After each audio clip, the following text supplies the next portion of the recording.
Hello, everyone. My name is Carl, and today I'll be talking about Super Mario Party. This game was developed by NDCube and published by Nintendo exclusively for the Switch on October 5th, 2018. It'll run you $59.99 and is rated E for mild cartoon violence. It is the 11th, if you want to count it that, Mario Party game. All the previous 10 were numbered, 1 2, through 10, basically. It is the one after 10 to come out on a console that's not one of the spin-off handheld titles. So yeah, this game features a return to form, more or less, to the general Mario Party formula. 9 and 10 featured a break from the gameplay where everyone rode in the same car and moved at the same time, and mini games happened randomly. This one is the more classic Mario Party gameplay, where it is a board game where each person is like a life-size piece on a life-size board, and you roll a die, you move, you win mini games to get coins. You get coins to buy stars. Whoever has the most stars at the end of a set number of turns is declared the superstar, and they win. So, my anticipation going in. I have been a fan of the Mario Party series basically my whole life. We owned 1, 6, and 8.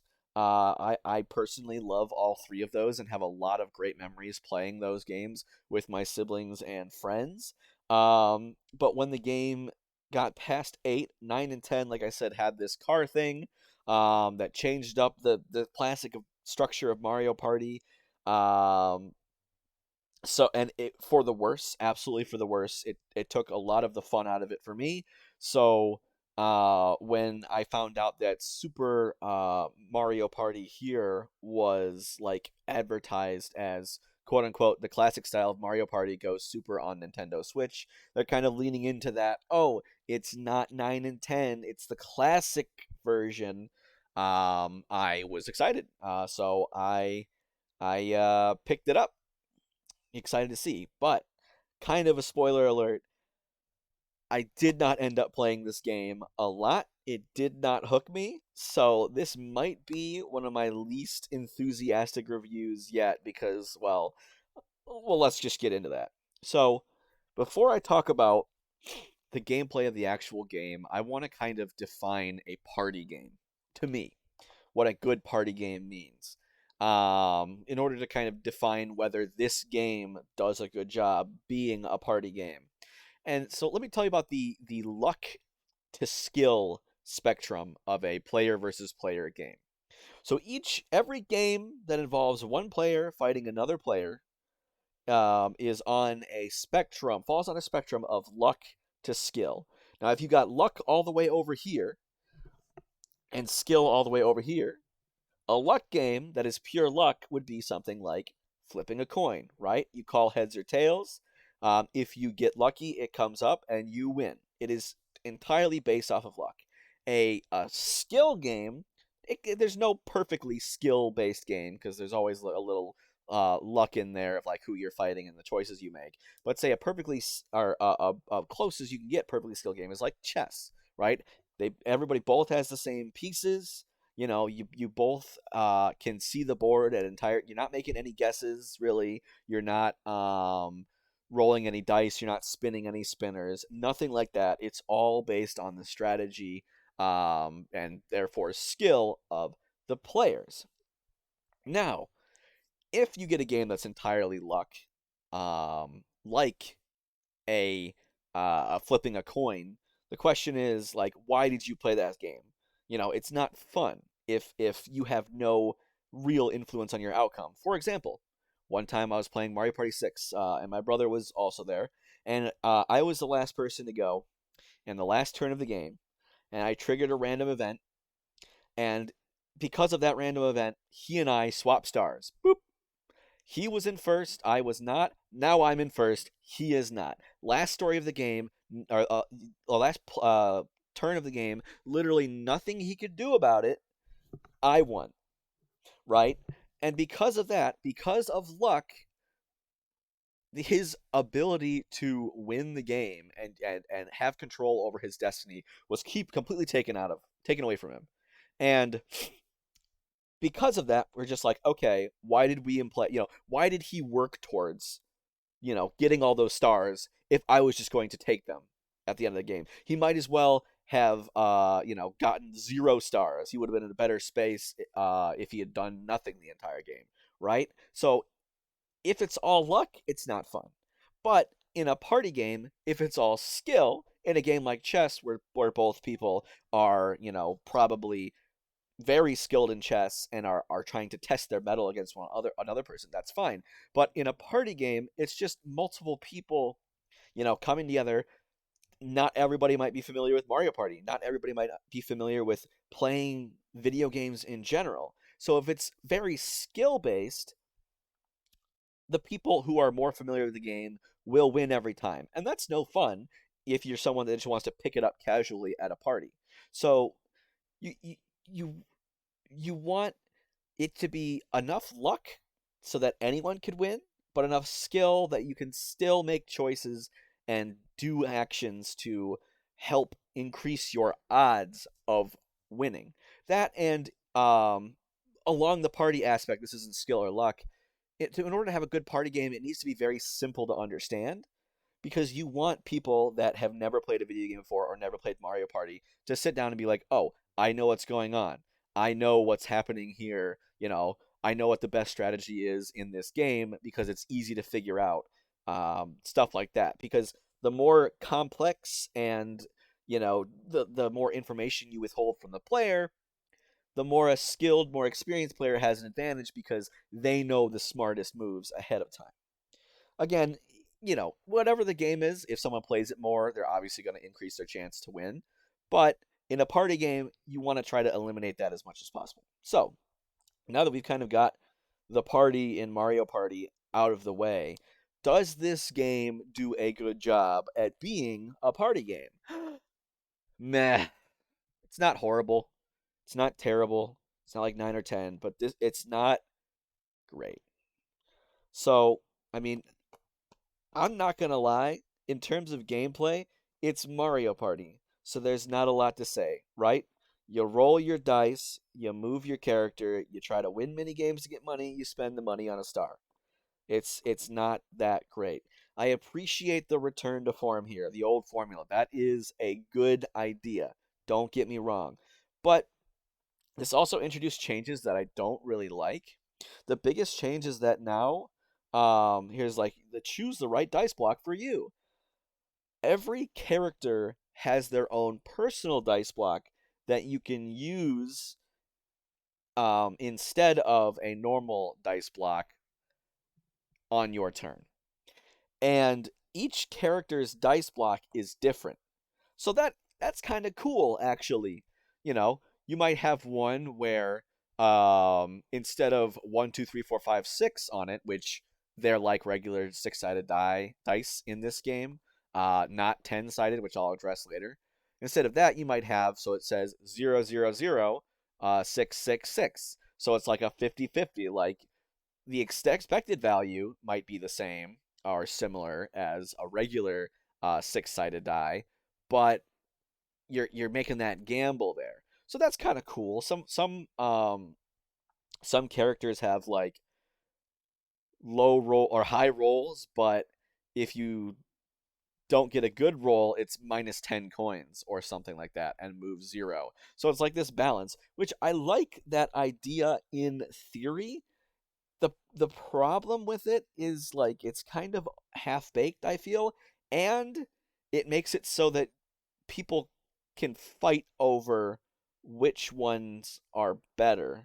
Like normally, like, okay, you want to fight over I want to play Yoshi. No, I want to play Yoshi. It's like, okay, fine. You can both get, one person gets Yoshi, one person gets Mario. It's not going to matter because they're just different skins. But now it's like, no, I want to get Yoshi because Yoshi has the best die, for example. I don't know. And some of them definitely started to see. I didn't really do the practice or the experimentation to figure out which one was better or which one was best, but I don't think they were equal.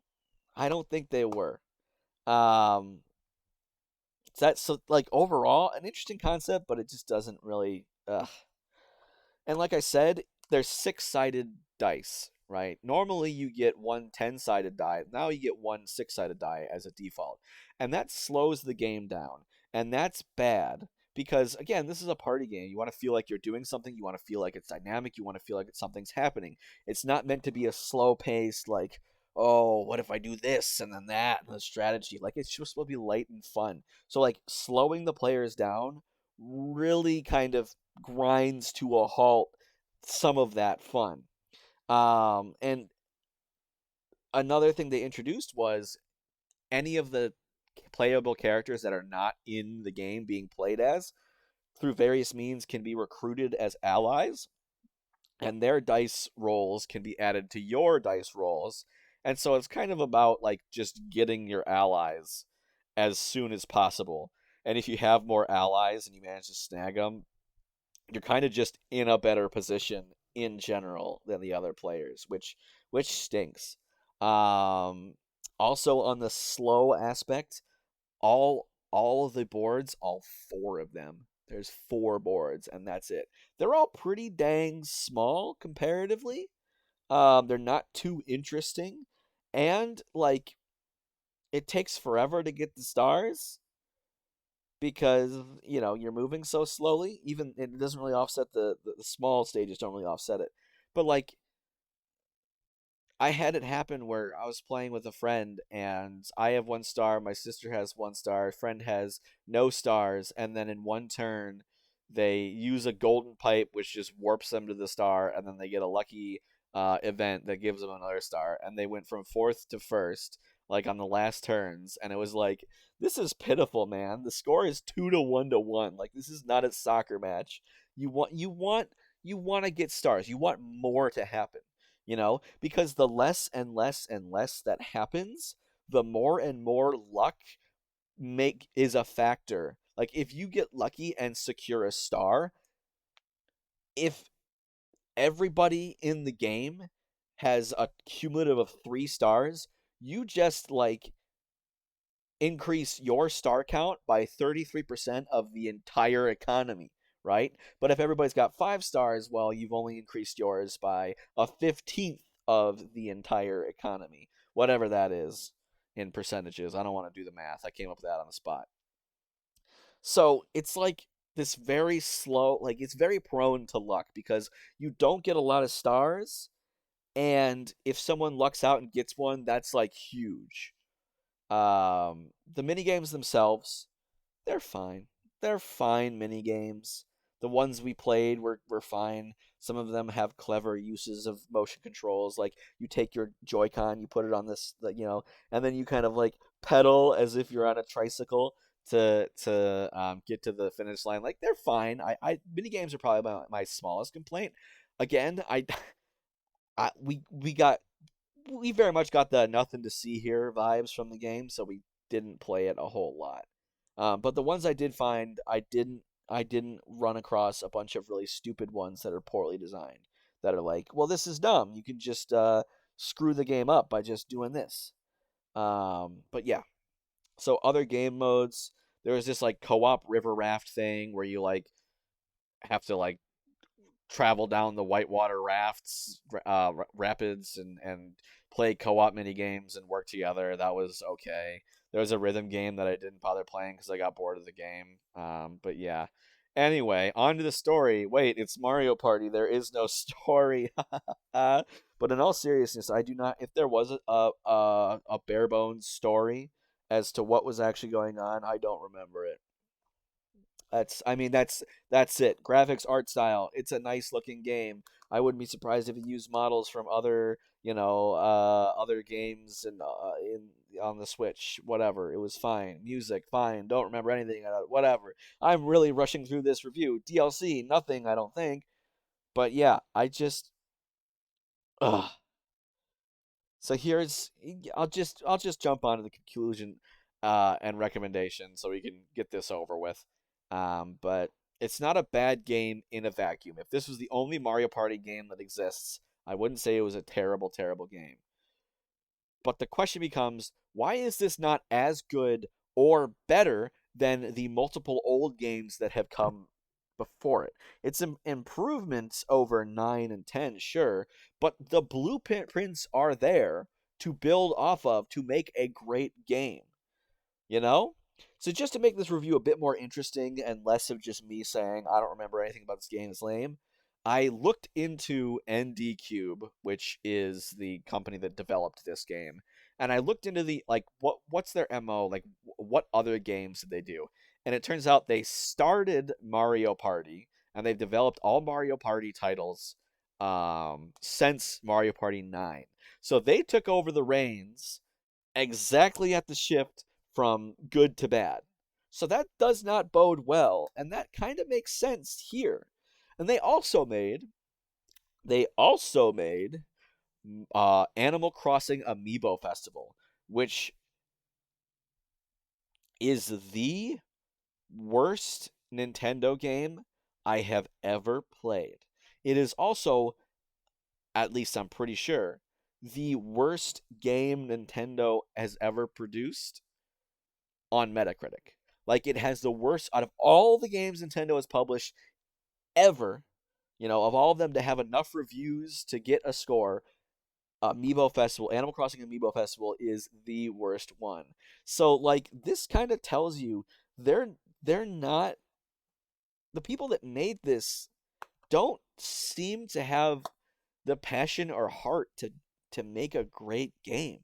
Like, I could be wrong. Like, this is just a quick search, but it just seems to me like either Nintendo is like, just go ahead, or NDCube was just like, whatever, and they're like, it's got Mario on it, it's gonna sell. It's got Animal Crossing on it, it's gonna sell.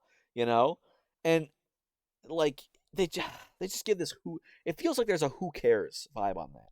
Like, they gave them something and they're just like, well, if we put a lot of effort on it, it's going to sell either way, so why bother putting effort in it? Just make sure it's not glitchy and throw it out. And like, the main demographic is just selling, their parents buying this for their kids. And if that's what NDCube is thinking, they're absolutely right. This was the highest selling Mario Party game of the series. Any game that has the word Mario and then Party on it has sold less than that. This sold 17 million copies. The next highest one, Mario Party DS, sold, what was it? 9 million? 17 million for this and 9 million for that. Yeah, so almost double. It's almost double the second place. And that's probably just because it's a Mario Party. It advertised itself as the old one, so people got excited and picked that up. And then all of the parents that never owned a Wii U, because no one other than me and my dad owned a Wii U, they never bought 9 or 10, so now they're starved for a Mario Party. And now that everybody owns a Switch, they're just going to buy the Mario Party that came out for Switch. That worked for them. It doesn't matter they didn't put um, a great amount of effort in it. But yeah, I'm sorry. I'm sorry I get irrationally angry about Super Mario Party, but I feel like there's not a lot to say about the gameplay itself, so I want to just kind of say what I want to say about the business decisions surrounding the game, I guess, or what it certainly seems like. So in any case, on to my number review. It's fine. It gets a 5 for fine. It's not a bad game. I don't think it's poorly coded or woefully misguided in its general concept or anything, but it's not a great game. I don't even know if I'd say it's a good game. It just kind of disgusts me that it seems to, like, it's hiding behind this, age old, oh, it's just a kid's game, it's Mario Party, like that excuse. There are plenty of games that are rated E for everyone, marketed towards kids. Heck, even plenty of Mario games that are rated E for everyone that have gone down as some of the greatest video games of all time. So, when the first Mario Party came out literally the year I was born, it's literally almost as old as I am. I would expect that they would be perfecting their games at this point. They would be zeroing on the perfect party game, not like this let's just throw crap at the wall, see what sticks. 9 and 10 didn't, so let's just switch back and sell 17, so however much it was, 17 million copies. Like, screw that. Anyway, should you buy it? No. Definitively, you should not buy it. Even if you're looking for a Mario Party game on Switch, there's Mario Party Superstars. Not Super Mario Party, Mario Party Superstars, which is, in my humble opinion, a better game than this. You would not want to get this. Get that. That's out now. What do I think about, is that a great game? Well, you'll have to wait until my eventual review of that game whenever it comes out for my opinions on Mario Party Superstars. But long story short, don't get this game, get that game, whatever. All right, well, outro time. I'm upset. In any case, thanks for watching. I hope I was at least mildly entertaining watching a grown man rant about a kid's game for 21 some odd minutes. What y'all think? Do you agree? Disagree? Am I making a mountain out of a molehill? Should I care? Let me know in the comments down below. I look at all my comments. But in any case, I'll catch you next time. Stay safe out there, folks. Bye.